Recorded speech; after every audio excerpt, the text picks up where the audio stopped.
All right, here are the last 9 questions of the review for our quiz tomorrow. Number 19 is where we're going to start. The question is whether or not the triangles are similar and how we know. We don't have any information about sides this time, so it's not going to be side, side, side. It's not going to be side, angle, side. So we're really down to is it angle, angle or not. So we need 2 pairs of congruent angles for it to be angle, angle. We have 2 84.6s. So we have 1 pair of angles congruent. All right, so we have to figure out if we have another pair of angles. Obviously, 30.4 and 66 are not the same thing, but we can figure out what this angle is. We can figure out what this angle is if we need to up top to figure out whether or not this last angle x is a 66 or not. So we have 84.6 plus 30.4 plus x equals 180. When you solve that for x, you do not get 66, you get that x is 65.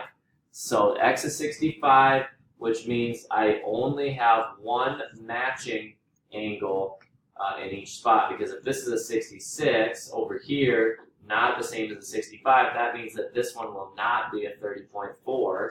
In other words, we don't have all 3 of the angles the same, so these 2 triangles are simply not similar. That's number 19. Feel free to rewatch any of that. Number 20 wants to know if the triangles are similar and how we would know if they are. This time we have a pair of 39s. Again, no information about sides. So A and D are bad answers here. We can't use anything with side, side, side, or side, angle, side without any information about the sides. This time we only have 1 number, so we can't use 180 to find the other ones, but we do know we have a bow tie here. I know that these vertical angles are congruent. All right, so now that I have vertical angles congruent, I have 2 pairs of congruent angles. These ones are congruent by angle, angle similarity. That's number 20. Number 21. State whether they are similar or not. If so, write a similarity statement and the postulate or theorem that we use. This time I don't know anything about angles, so I'm going to get rid of angle, angle similarity right away.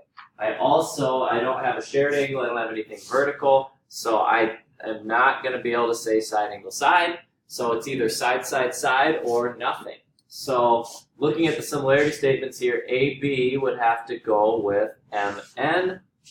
That's a ratio of 5 AB over MN equals 5 over 7.5, which simplifies to 2/3. Okay.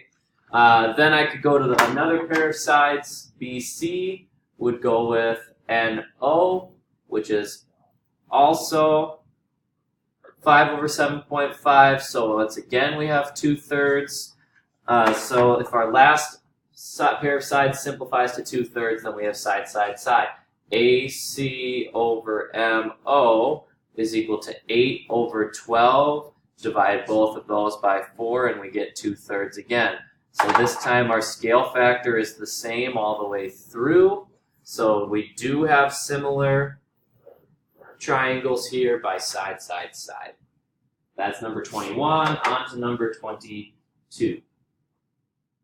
State whether the triangles are similar. If so, write a similarity statement and the postulate or theorem that you use. So this one's a little bit interesting. Just to help you with it, I'm going to point out the triangles that we're looking at. We're looking at this blue triangle here and the entire thing in green. We're looking at whether or not they are similar. So to know that, we need to know some sides. Looks like we're totally not to scale here, but that's all right. All right, I have a side of 40 and I have a side of 4 for those entire lengths. Again, over here, this side is 30 and this side is 3. So one thing that's true about this pair of triangles is they share this angle O up here. So by reflexive property, angle O is going to be congruent to angle O. So I have 1 pair of angles congruent. I don't know anything about these last 2 sides here, so it's not going to be a side, side, side problem this time. So I just have to figure out whether or not it's side, angle, side. All right, so I know that. Let's look at some corresponding sides. The top sides OJ would have to go with OM. Those are the top sides. That would be 30 over 40, which simplifies to 3/4. That will be the scale factor. All right, if I look at the bottom ones, it's OK over ON, which is just 3 over 4, which is already simplified. So this time I have matching scale factors. I have two proportional sides and the angle in between. So I have side angle side, so they are similar. I'm going to get rid of option D. The question is which one is correct. You have to look at the similarity statements. Answer B is correct because they both have O in the same spot, and O, the O's here are, it's a shared O, so that means that they are congruent. They should be in the same spot in the similarity statement. That's number 22. On to number 23. Same direction, state whether the triangles are similar. We're going to do a similarity statement and the postulate if they are.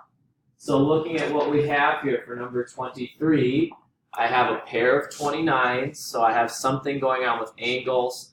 If I look at my options here, angle side angle is something that we have not discussed. That's because that doesn't guarantee that we have similar triangles.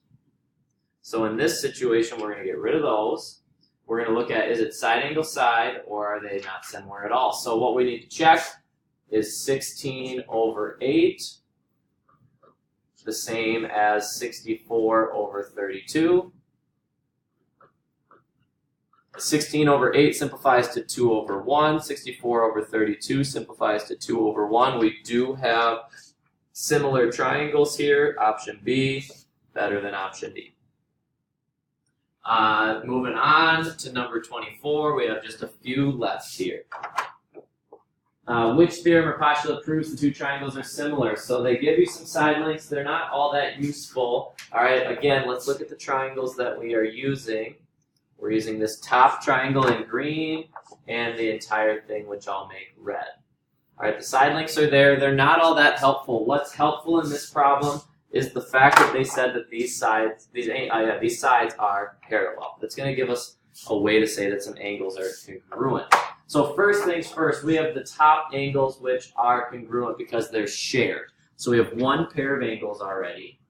All right, and then we have, since we have parallel lines here, this bottom angle in the left-hand corner would be congruent to this one here by corresponding angles. And vice versa here, I could do the right-hand corner congruent to the right-hand corner of the green. Either way, I have all three pairs of angles congruent. The postulate that I'm using here is the angle-angle postulate. And once again, some of those, or one of those answers isn't even a possibility since it's not something that we had discussed. And that's number 24. On to 25. Which theorem proves that the two triangles are similar? Well, first off, we have a pair of angles up here that are given to us. All right, and then we have some sides that we could look at. But what we don't have is we don't have the angles in between. So I don't know these angles here, so I can't use side angle side since I don't know the angles in between there. I could eventually, but it would be a little bit slower in the long run. SA is not a thing. We don't have all three sides, so we're already down to one answer. Why is that the correct answer? They gave us one pair of angles, and then this is a bow tie, this is a vertical angles again. So I have angle-angle postulate as my fastest way to say that they are similar. On to 26, we have two solving some indirect measurement problems, and then we are done with the video, done with the quiz. We're going to determine the height of the tree to the nearest foot. So it's best on these ones to find your triangles. All right, I know my measurements here. X is the length of the tree, the height of the tree, to the nearest foot. Then I have this triangle here that is similar. It's going to be side angle side as the reason. These tick marks here mean that we have the same length. So I have a 144 foot up here, which means really I have 288 feet here total. Down here I have 120 feet, which means really I have 240 feet total. This side over here is given to me as 160. All right. So if I can find the scale factor between the triangles, I can apply that with a proportion. So I know that the triangles are going to be similar. We have side angle side. As soon as we confirm that the proportions are the same, we're going to assume that they are similar triangles. In the green triangle, if we're looking at the bottom sides, the bottom is 120 feet compared to the bottom of the blue triangle, which is 240. The scale factor this time is 1 to 2, 1 foot to 2 foot. So all of the sides are twice as long in the blue triangle. So I could use that 1/2 and set it equal to x over 160. It might be mental math this time, but when I cross multiply, 160 is equal to 2x. When I divide both sides by 2, 80 is x. This is an 80-foot tree, approximately. Last problem here, number 27. We're looking at these two campsites, F and G, across the lake from each other. We want to know how far away they are from each other. That's our x this time. So they gave us some measurements here. We're going to assume once again that the triangles are similar. What I know is that a couple of these sides are going to correspond. So 82.8 is going to correspond with 92, and the 82 would correspond with the 73.8. These two would go together. Okay. And then these two, 47 and x, would be the same thing. The triangles aren't congruent, otherwise it would be a really easy problem. The answer would be 47. So we got to find the scale factor. So let's say we use the red sides to find that. You could use the red sides or the blue sides. If you take, if we go right to left, small to big, 73.8 over 82. You can have your calculator simplify that fraction, or you can just type it in. You get 0.9 when you type that in. As a fraction, that's 9 over 10. So that's going to be the scale factor of this problem. You could verify that you get the same thing with the blue ones just to make sure that you typed everything in correctly. You should also get 9/10 with the blue ones. So if I know that the scale factor is 9/10, I can use that information to solve for that green length, how far from F to G. So since I have 9 over 10, that's small to big, I need to, or in other terms, it's the right triangle over to the left. I need to put the x up top to make sure that it's in the correct place for my proportion to be true. So when I cross multiply here, I have 9 times 47 equal to 10 times x. Well, a little bit of calculator work would show you that 9 times 47 is 423 equal to 10x. When I divide both sides by 10, I'm going to get 42.3. We are in meters. That's how far apart the campsites are across the lake, 42.3 as the best possible answer. Feel free to rewatch anything in there. Some of the questions that you'll see on the quiz tomorrow are very, very inspired by these questions, or they might just be copied directly. So make sure that you understand these and let me know if there's any questions. Good job.